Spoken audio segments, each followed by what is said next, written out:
बाल विवाह प्रतिषेध अधिनियम 2006। ठीक है। चलिए थोड़ा सा इसके पीछे क्या लिखेंगे, पृष्ठभूमि लिखते हैं ना। पृष्ठभूमि एक्चुअल में ये आया कहाँ से करके, पृष्ठभूमि साइड हेडिंग। ठीक है, लिखना बाल विवाह हेतु, बाल विवाह हेतु 1928 में शारदा एक्ट पारित हुआ। शारदा एक्ट 1928 में शारदा एक्ट पारित हुआ। ठीक है, कौन पारित कराता है, इसका नाम क्या रहता है, हरविलास शारदा। इसका नाम क्या रहता है, हरविलास शारदा, जो लागू होगा 1929 में। हरविलास शारदा क्या रहेगा इसका, वो मान लेते, जनक मान लेते हम लोग। किसका जनक, शारदा एक्ट का जनक। ठीक,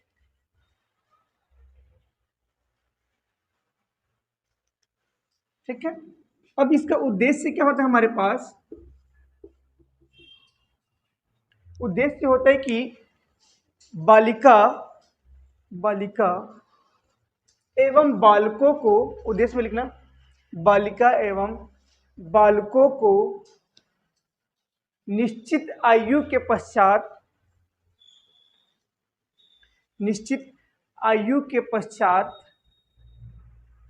जिम्मेदारी जिम्मेदारी से अवगत कराने हेतु,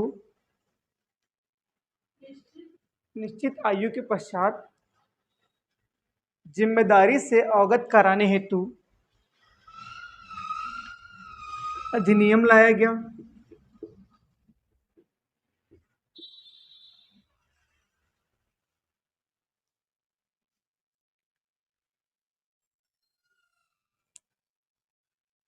हो गया।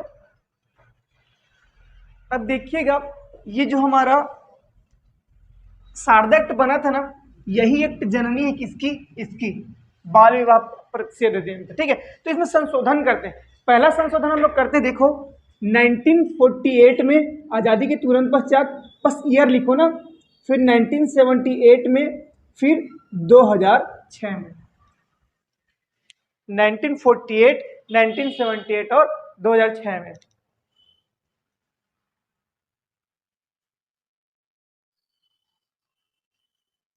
संशोधन ना,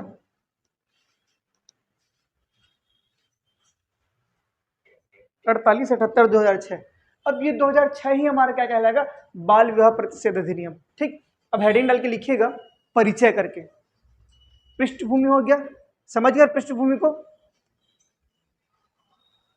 परिचय लिखना बाल विवाह प्रतिषेध अधिनियम, बाल विवाह प्रतिषेध अधिनियम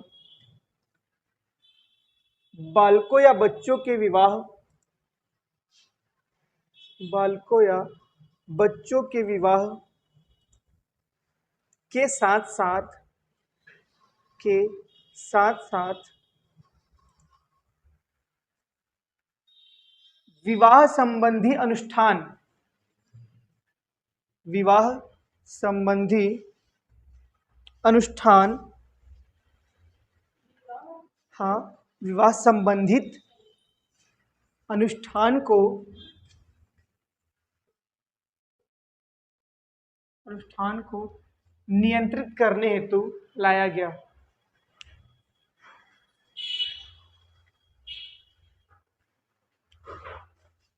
ठीक है,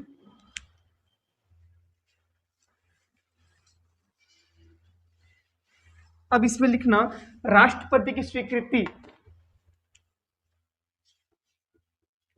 क्या लिखा गया, राष्ट्रपति की स्वीकृति 10 जनवरी 2007 को। और ये लागू कब से हो गया, 1 नवंबर 2007 को। ठीक है, कुल धाराएं कितना हो गया हमारे पास 21। ठीक, अध्याय लिखने की जरूरत नहीं है यहाँ पे, फिर लिखेंगे धारा 1 और धारा 2। पहले धारा 1 ही लिख लेते हैं।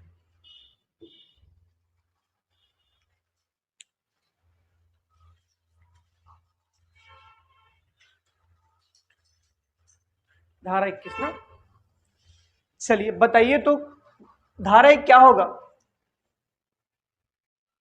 धारा 1, हाँ, संक्षिप्त नाम, विस्तार और क्या रहेगा आपका प्रारंभ। ठीक है, तो संक्षिप्त नाम क्या हो जाएगा इसका? संक्षिप्त नाम यही बाल विवाह प्रतिषेध अधिनियम 2006।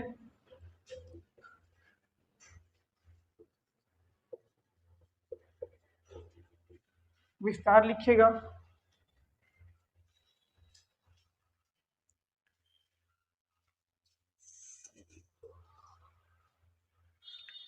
ठीक है, विस्तार में थोड़ा सा लिखिएगा, जम्मू कश्मीर, जम्मू कश्मीर तथा पांडिचेरी के, या पुडुचेरी लिख सकते हो, पांडिचेरी के रेना साओ,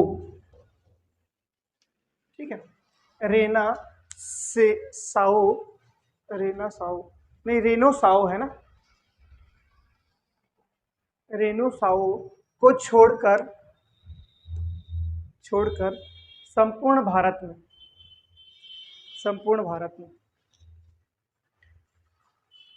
ठीक, लेकिन वर्तमान में क्या है? वर्तमान में क्या हो जाएगा? संपूर्ण भारत में। एक्चुअल में हुआ क्या था, जैसे पुडुचेरी है वो भी प्रॉपर रूप से हमारे पास नहीं था, उसको हमने छीना है, ठीक है। जम्मू कश्मीर भी हमारे हाथ में नहीं था पहले, उसका अलग संविधान था, लेकिन अब क्या हो जाएगा, इसका विस्तार अगर पूछा जाएगा, वर्तमान में क्या है तो संपूर्ण भारत में, ठीक है। पहले अगर पूछा जाए क्या हो जाएगा, जम्मू कश्मीर के साथ पुडुचेरी, केवल जम्मू कश्मीर रहता तो हम नहीं दिखाते, ठीक है। चलिए, प्रारंभ क्या हो जाएगा आपका, लागू कहां से लिखे हम लोग, ये 1 नवंबर 2007 लिख लो, प्रारंभ को 1 नवंबर 2007,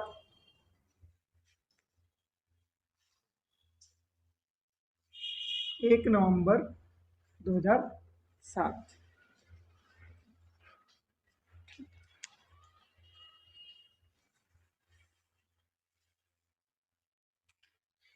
चलिए दूसरा लिखते हैं, धारा 2, परिभाषाएं, बहुत महत्वपूर्ण है ना ये। अगर आप परिभाषाएं पढ़ के ही जा रहे हो तो आपके दिमाग में एक कॉन्सेप्ट बैठ जाएगा कि क्वेश्चन पूछना क्या चाह रहा है।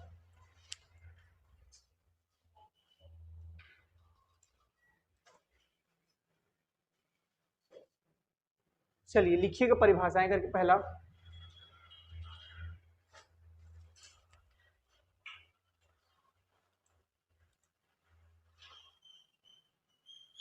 लिखना, पहला साइड हेडिंग डाल के लिखिए बालक करके, परिभाषाएं में पहला हमारा क्या है, बालक। लिखना, ऐसा व्यक्ति, ऐसा व्यक्ति, हाँ बालक में डैश करके लिखिएगा, ऐसा व्यक्ति जिसने, जिसने यदि पुरुष हो तो, यदि पुरुष हो तो 21 वर्ष, 21 वर्ष तथा, तथा नारी हो तो, नारी हो तो 18 वर्ष, 18 वर्ष पूरा नहीं किया हो,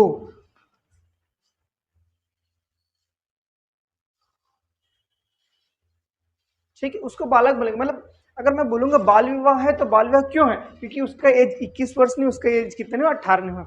चलिए दूसरा लिखना, बाल विवाह, पहला बालक, दूसरा हमारे पास बाल विवाह, ठीक है। बाल विवाह से अभिप्रेत है कि, बाल विवाह से अभिप्रेत है कि जिसके बंधन में, जिसके बंधन में आने वाले, आने वाले दोनों पक्षकारों में से, दोनों पक्षकारों में से कोई एक बालक हो, कोई एक बालक हो। अब इसका मतलब ये तो नहीं कि हम बालिका नहीं लिखे हैं करके, हमने बालक का डेफिनेशन शुरू में कर दिया ना कि बालक, और बालक बोलेंगे किसको, स्त्री और पुरुष में। ठीक है, चलिए नेक्स्ट लिखेंगे। बाल्य और प्रतिशत अधिकारी जरूरत नहीं है, जिला न्यायालय लिखना लिस्ट, जिला न्यायालय।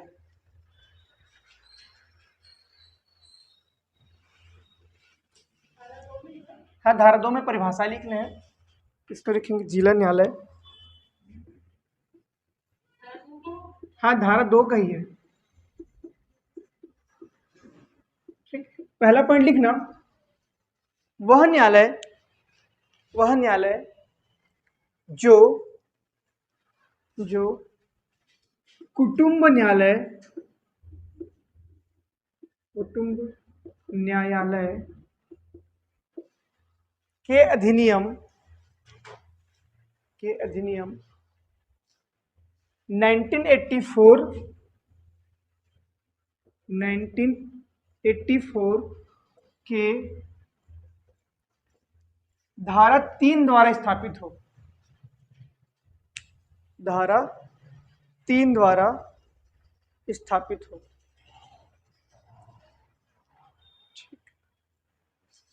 दूसरा पॉइंट लिखते हैं इसी में, यदि कुटुंब न्यायालय अनुपस्थित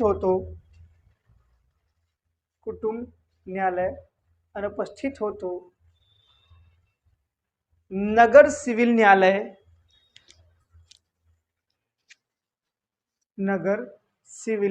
न्यायालय अथवा ऐसा कोई न्यायालय जिसे राज्य सरकार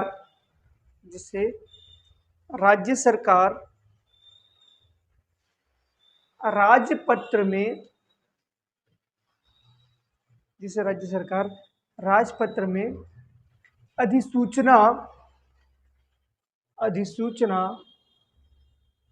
के द्वारा राजपत्र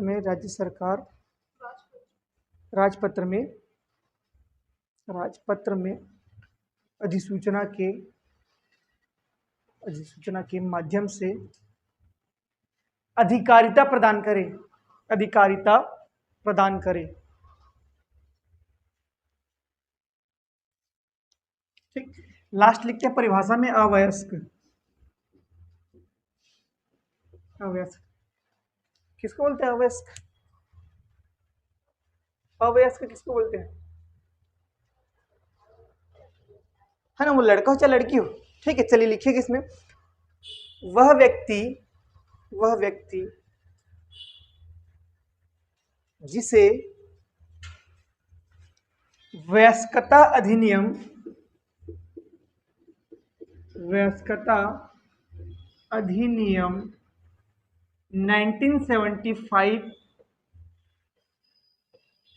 1975 के तहत वयस्कता प्राप्त न हो। ठीक, चलिए नेक्स्ट लिखते हैं धारा 3।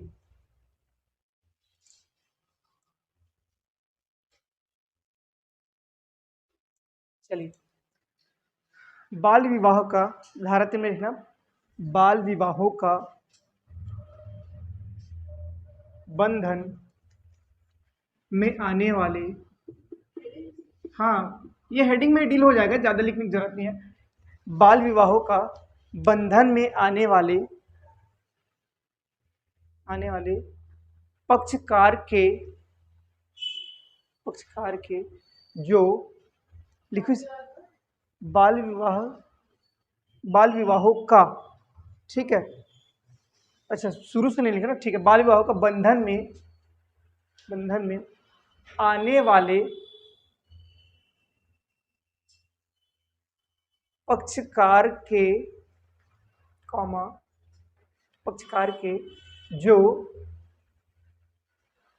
जो बालक के विकल्प पर जो बालक के विकल्प पर शून्य करणीय हो, शून्य करणीय हो या होगा, शून्य करणीय हो। ठीक है, इसको सिर्फ समझ लो ना, ऐसा कुछ वो पॉइंट नहीं है। मतलब बाल विवाह के अंदर क्या है, दोनों पक्षकार यदि विवाह के लिए जिद भी करते हैं, ठीक है, वो अगर क्या बोलेंगे कि उस विवाह को शून्य करना चाहते हैं, कोई भी एक पक्ष, कोई भी एक बालक ना, एक बालक मतलब वही कि लड़की तो 18 और लड़का है तो 21, दोनों अगर कम है, ठीक है, तो दोनों में से कोई एक चाहे कि उसको शून्य करना है तो उसको शून्य करेंगे, यहाँ पे पक्षकार हाथ नहीं डाल सकता। ठीक है, कोर्ट वगैरह भी जाने की जरूरत नहीं रहेगी, कुटुंब न्यायालय क्या करेगा, उसको एक लाइन में उसको शून्य कर देगा, किसको, विवाह को। ठीक है, चल नेक्स्ट लिखना। अच्छा, ये जैसे कि शून्य करेंगे तो क्या होगा, दहेज शून्य, उपहार जिसको हम लोग बोलेंगे उसको क्या करेंगे, रिटर्न करेंगे। ठीक है, चल नेक्स्ट लिखना धारा 4।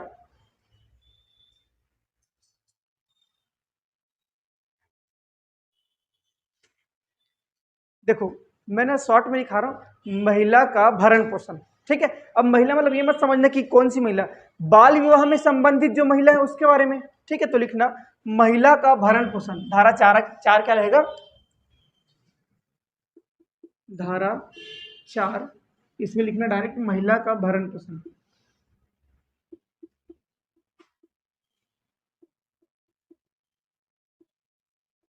चलिए लिखिएगा, इस अधिनियम के अंतर्गत, इस अधिनियम के अंतर्गत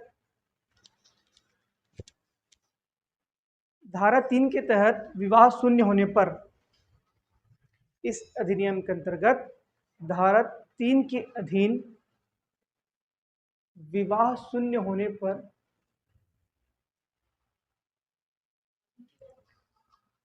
क्या बोले, विवाह शून्य होने पर, विवाह शून्य होने पर जिला न्यायालय, जिला न्यायालय बाल विवाह में, बाल विवाह में आने वाली, आने वाली बालिका को, बालिका को पुरुष पक्षकार, पुरुष पक्षकार से, अब दो कॉन्सेप्ट ना सुनो, क्या बोला है कि जो जिला न्यायालय है वो उसको पुरुष पक्षकार से, भरण पोषण की बात करें पुरुष पक्षकार से, पहला ऑप्शन हो गया, उसके जस्ट दूसरा लाइन लिखिएगा, बालिका के नाबालिग होने की स्थिति में, हाँ पक्षकार से, उसका दूसरा लाइन लिखो, उसको छोड़ दो ना, उसको नीचे लिखो, पक्षकार से हो गया, वहां तक समझ नहीं आया, आगे लिखो नेक्स्ट लाइन में, या उस बालिका के नाबालिग होने की स्थिति में, नाबालिग होने की स्थिति में उसके माता पिता, माता पिता या नाबालिग होने की स्थिति में उसके माता पिता या संरक्षक को, संरक्षक को या संरक्षक को। ठीक है, अब दोनों लाइन के बाद उस दोनों लाइन को छोड़ तीसरे लाइन में आ जाओ। ठीक है, समझने में आसानी होगा, है एक ही लाइन लेकिन समझने में आसानी होगा। ठीक है, उस बालिका के पुनर्विवाह तक, उस बालिका के पुनर्विवाह तक भरण पोषण का आदेश दे सकता है।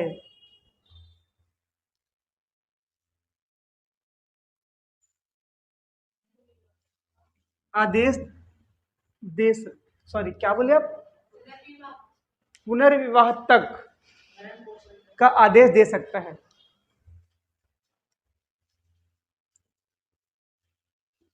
अब देखो बोर्ड को,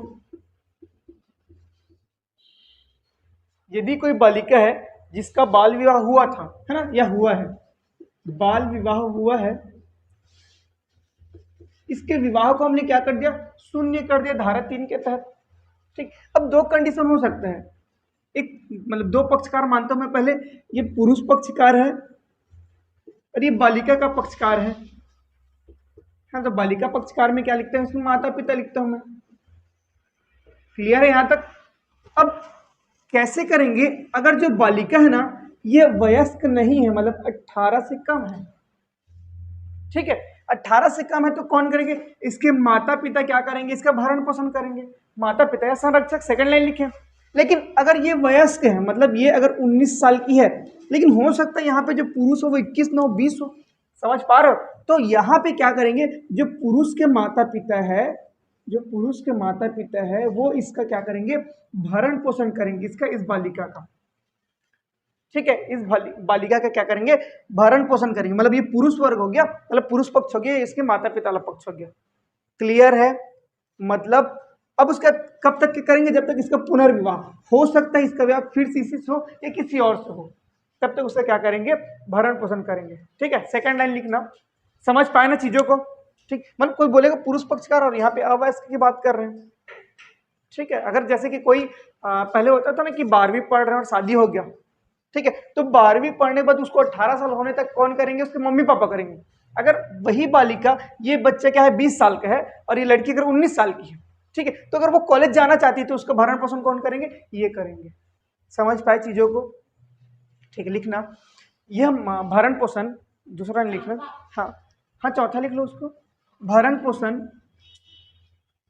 मासिक रूप से देना अनिवार्य होगा।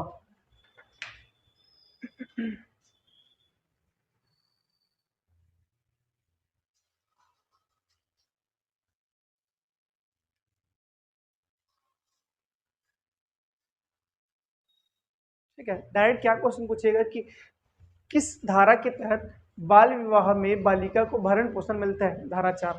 ठीक है, धारा 5 लिखते हैं, धारा 5, बाल विवाह से जन्मे बच्चे का,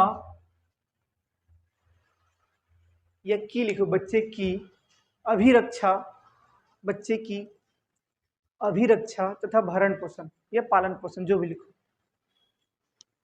बाल विवाह से जन्मे बच्चे की अभिरक्षा,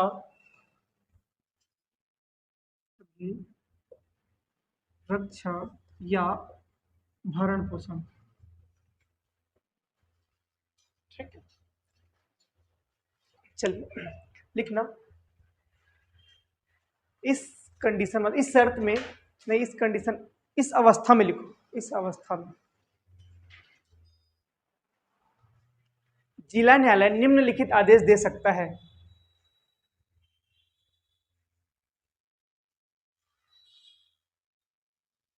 ठीक है, पहला, जिला न्यायालय आदेश दे सकता है, निम्न आदेश दे सकता है या आदेश दे सकता है। पहला, बालक के हित के लिए, बालक के हित के लिए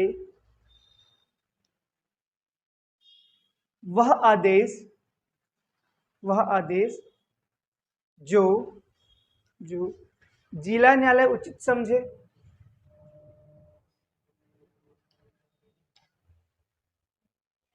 उचित समझे। दूसरा, विवाह के किसी, उचित समझे लिखे, दूसरा लिखना, विवाह के उचित पक्षकार, सॉरी विवाह के किसी पक्षकार लिखो, विवाह के किसी पक्षकार या बालक के, बालक के संरक्षक को, संरक्षक को भरण पोषण का आदेश दे सकते हैं, संरक्षण को भरण पोषण का आदेश दे सकते हैं।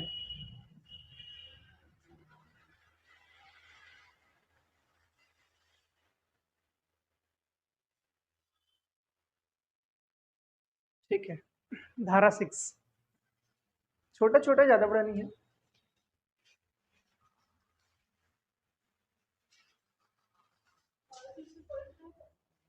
किसमें नहीं पॉइंट रहेगा,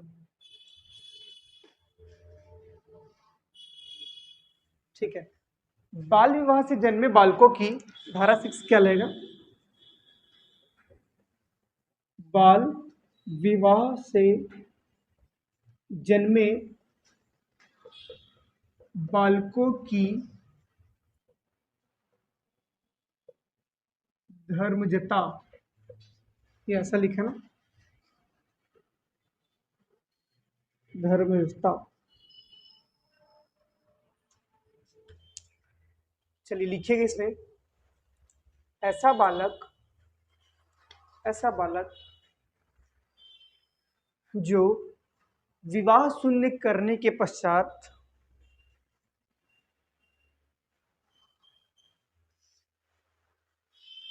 जन्मा, विवाह शून्य करने के पश्चात जन्मा या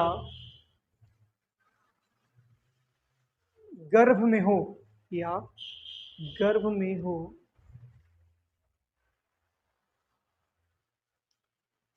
ठीक है। क्या लिखे? विवाह शून्य करने से पूर्व जन्म या गर्भ में हो ऐसा बालक क्या बोले आप? विवाह शून्य के पश्चात ऐसा बालक धर्मज या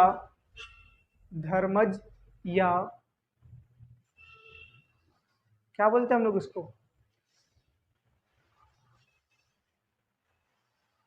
लावारिस का अपोजिट क्या होता है?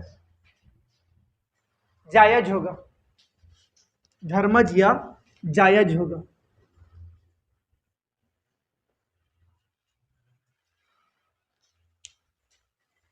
देखो ये कंडीशन आने का रीजन क्या रहता है कि अगर कोई बालक बालिका है, उसका शादी टूट गई, ठीक है, लड़की का है मायके में, सीधी सी बात है, तो लड़कियों के ऊपर या उसके होने वाले बच्चों के ऊपर दोषारोप पड़ना हो, इस कारण इस अधिनियम को लाया गया। तुम्हारा बाल विवाह पहले से हो चुका है, मतलब ये कि तुम्हारा जो बालक हो क्या रहेगा? जायज रहेगा। धर्मजा का मतलब यही है, ठीक है। धर्मज मतलब धर्म से जन्म, ठीक है, समझ पाए ना? धर्म हम लोग पढ़ते हैं ना, जलज मतलब जल को देने, जल से जन्म वाला। चलिए नेक्स्ट लिखेंगे, धारा क्या लिखे? 6 लिखे ना, ठीक है। धारा 7 लिखना, एक लाइन में हो जाएगा ना। जिला न्यायालय की धारा 4 और 5,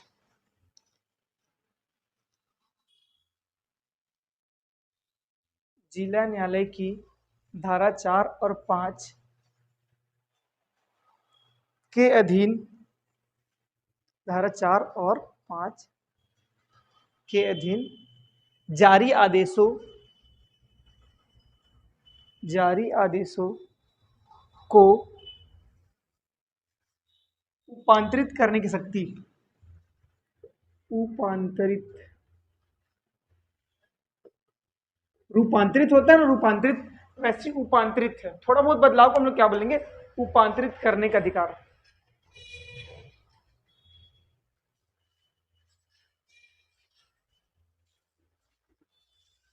ठीक है, चलिए नेक्स्ट लिखना, मतलब अगर मैंने कोई आदेश दे दिया, अभी कब की बात है कि 18 जुलाई के हमने आदेश दे दिया, लेकिन 18 के बाद हो सकता है 19 या 20 या 1-2 माह बाद बालक की स्थिति कुछ और, तो आदेश को मैं बदल सकती हूँ। चलिए धारा 8 लिखना, वह न्यायालय जिसमें अर्जी दी जानी चाहिए,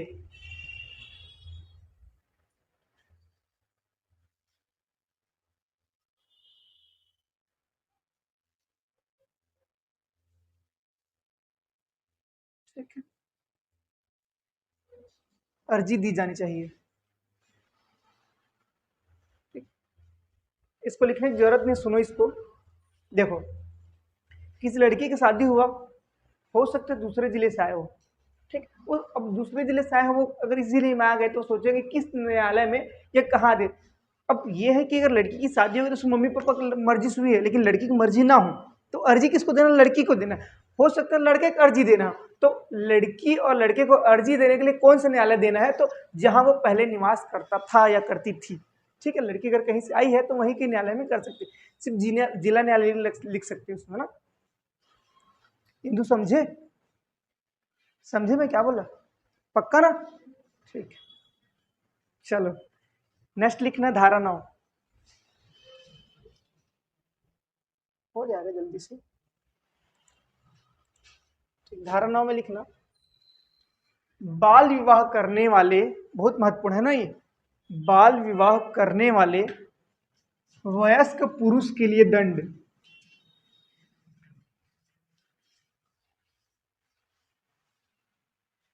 ठीक है, पुरुष के लिए दंड। चलिए पहला लिखना। अच्छा, मैंने क्या बोला? वयस्क पुरुष बोला है, तो वयस्क पुरुष में कौन आ जाएगा? 18 वर्ष से ऊपर, है ना। वयस्क पुरुष मतलब 18 वर्ष से ऊपर आएगा। हमने जिसको लिखा है वो तो वयस्क थोड़ी ना है, वो क्या है, बालक की बारे परिभाषा है ना। चलिए लिखिएगा पहला, यदि 18 वर्ष से अधिक आयु वाला बालक, सॉरी पुरुष लिखना, यदि 18 वर्ष से अधिक आयु वाला पुरुष बाल विवाह करे, कौमा दुष्प्रेरण करे, बाल विवाह करे या क्या करेंगे, दुष्प्रेरण। इसका मतलब मैंने पहले भी बताया था, प्रेरणा मतलब मोटिवेट करना, दुष्प्रेरणा मतलब गलत चीजों के लिए मोटिवेट करना। दुष्प्रेरण कौमा बाल विवाह में भाग, तो है ना, या तो आप प्रेरित कर रहे हो तो खुद कर रहे हो, तो बाल विवाह में भाग ले रहे हो। ठीक है, तो क्या होगा, 2 वर्ष तक कठोर कारावास, 2 वर्ष तक कठोर कारावास प्लस 1 लाख रुपए जुर्माना।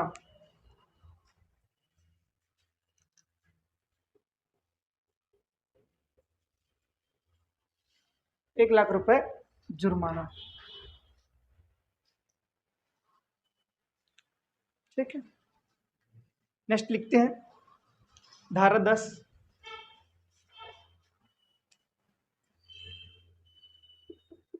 धारा 10 में लिखना, ओके सुनंदा।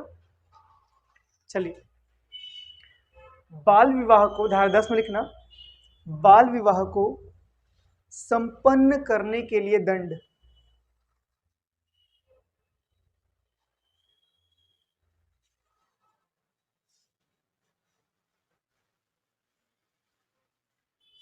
बाल विवाह संपन्न कराने के लिए दंड।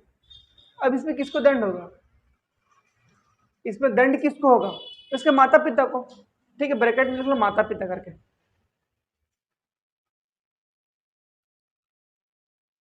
ठीक, माता पिता का दंड होगा। क्या होगा? सेम दंड, 2 वर्ष और 1 लाख।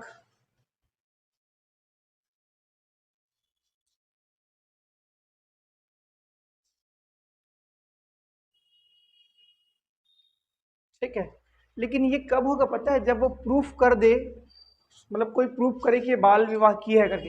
अगर बोलेंगे बाल विवाह नहीं किया है करके, हम प्रूफ कर देंगे, नहीं कुछ होगा। चलिए धारा 11। ठीक है, बाल विवाह के समर्थन करने वाले को दंड।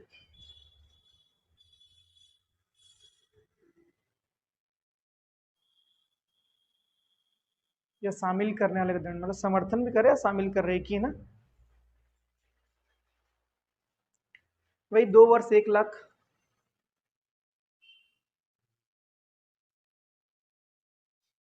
ठीक है, लेकिन उसके नीचे स्टार लगा के लिखना,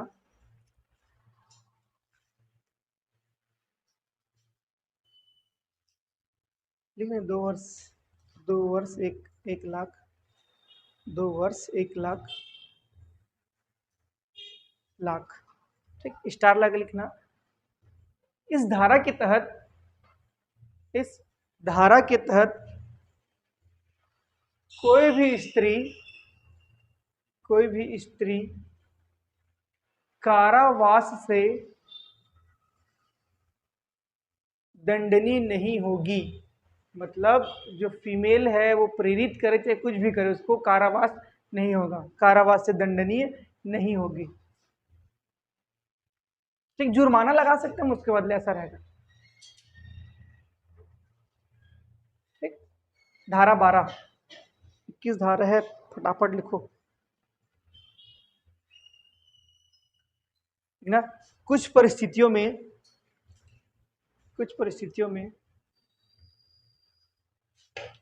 अवयस्क परिस्थितियों में अवयस्क, देखो इधर,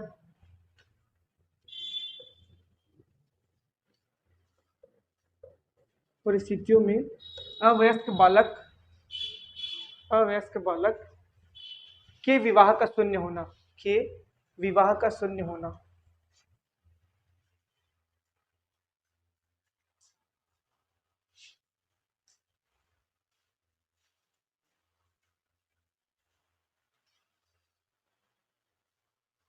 ठीक, मतलब ऐसा कौन सा कंडीशन है जिसमें किसी की सजा भी मत हो और विवाह शून्य हो जाए।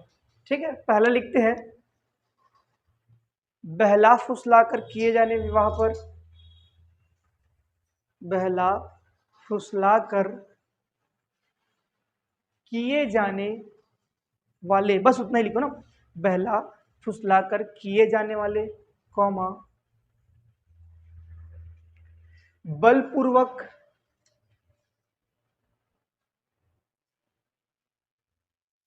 ठीक है, उसका नेक्स्ट लिखना, मतलब उसी में कॉमा करके, ये अच्छा वर्ड है ना, प्रवंचनापूर्ण,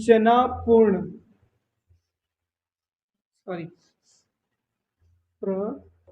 प्रवंचनापूर्ण, क्या था प्रवंचनापूर्ण मतलब?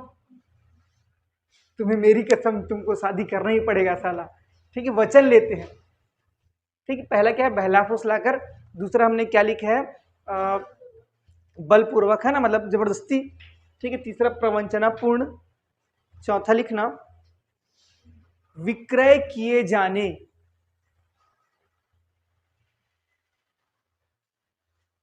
कॉमा, विक्रय किए जाने, कॉमा, दुर्व्यापार। दुर्व्यापार मतलब क्या बोलते हैं, मानव तस्करी बोलते हैं ना लोग। दुर्व्यापार, उसका लिखना अनैतिक प्रयोजन, अनैतिक प्रयोजन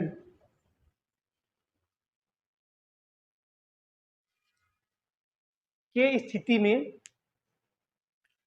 अनैतिक प्रयोजन की स्थिति में विवाह स्वतः शून्य होगा, की स्थिति में विवाह स्वतः शून्य होगा। कितनी समझ आया? मतलब या तो क्या हुआ, शून्य होगा। ठीक, सबसे पहले हमने क्या किया, बहला फुसलाकर, बलपूर्वक, कसम खिलाकर, दुर्व्यवहार और अनैतिक प्रयोजन। ठीक है, दुर्व्यवहार मतलब क्या था कि पहले ऐसा कंडीशन होता था, ये आप लोग पता हो, जब ना 80 की पिक्चर बनती थी धर्मेंद्र की या अमिताभ बच्चन की, उस टाइम बहुत क्या चलता था, तस्करी चलता था, तस्करी वाली मूवी बनती थी। डॉन आया था अमिताभ बच्चन का, तस्करी वाली मूवी थी। उस समय रियल में जो बोटिंग थी ना, या जल, उससे क्या बोलते हैं, जल मार्ग है, उससे हमेशा ना लोगों को तस्करी किया जाता था। ठीक है, उसी टाइम ह्यूमन ट्रैफिकिंग बढ़ी थी। ठीक, उसको रोकने के लिए भी, मतलब होता क्या था, शादी के लिए, शादी करने के बाद उस बालिका को वहीं ले गए, और वहां विदेशों में नौकर नहीं मिलते, इस चीज को सब जानते हैं, उसके लिए क्या किया जाता था, बेचा जाता था, इसलिए इसको मना किया गया। ठीक है, मतलब यहाँ पे अगर आपको पता चलता है तो कोई अधिनियम वगैरह लगाने की कोई जरूरत नहीं, चुपचाप वो शून्य मतलब शून्य। ठीक है, चल नेक्स्ट लिखना, धारा 13, धारा 13, दो चीज लिखेंगे उसमें, धारा 13 में,